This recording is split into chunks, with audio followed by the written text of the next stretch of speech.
সবাই কেমন আছেন? আমাদের আগামীকাল কোনো শিডিউল ভিত্তিক কোনো পড়াশোনা নেই, তবে আমাদের 23 তারিখ 23/6/2025 এই 23 তারিখের জন্য আমাদের দুইটা কাজ রয়েছে। 23 তারিখ যে পরীক্ষাটা আমরা নিব সেইটার জন্য দুইটা কাজ করতে হবে। সেটা হলো আপনার প্রথম কাজ, গণিতটা আপনারা কি করবেন, 20তম বিসিএস থেকে 46তম বিসিএস এর মধ্যে যতগুলো ম্যাথ রয়েছে সেগুলো একটু প্র্যাকটিস করার চেষ্টা করবেন। আমরা সেই ম্যাথগুলো থেকেই প্রশ্ন করার চেষ্টা করব।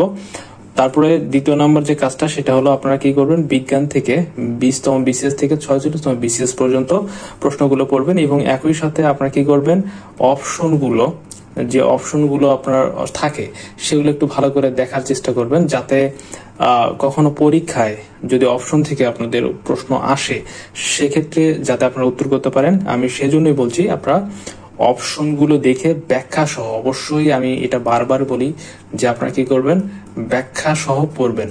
ব্যাখ্যা সহ পড়লে কি হবে, আপনি যখন কোন একটা জিনিস পড়ছেন দেখবেন যে বিসিএস এ, বিশেষ করে বিসিএস এ যেহেতু প্রস্তুতি নিচ্ছেন, বিসিএস এর প্রশ্নগুলো আপনার ব্যাখ্যা থেকে অনেক প্রশ্ন এসে থাকে।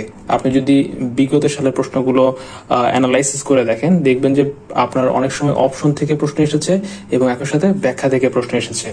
যার কারণে আমি সবসময় এটা প্রায়োরিটি দিয়েই আপনাদেরকে পড়াচ্ছি যে আপনারা কি করবেন, ব্যাখ্যা সহ পড়বেন। কোন একটা বিষয়কে ব্যাখ্যা সহ পড়লে এটা আপনাদের দীর্ঘদিন আপনাদের ব্রেনে এটা স্থায়ী হবে। তো আমরা পরীক্ষার পড়াটা বুঝে নিলাম। পরীক্ষার পড়া হচ্ছে আমাদের 23 তারিখের জন্য পরীক্ষা, যেটা আমাদের 5 নম্বর পরীক্ষা হবে, সেটার জন্য আমাদের পড়া 1 নম্বর কাজ, 2 নম্বর কাজ হচ্ছে গণিত এবং বিজ্ঞান। আমরা এই দুইটা কাজ করব, ইনশাল্লাহ আমরা ভালোভাবে পরীক্ষায় উত্তীর্ণ হতে পারবো এবং ভালো মার্ক তুলতে পারবো।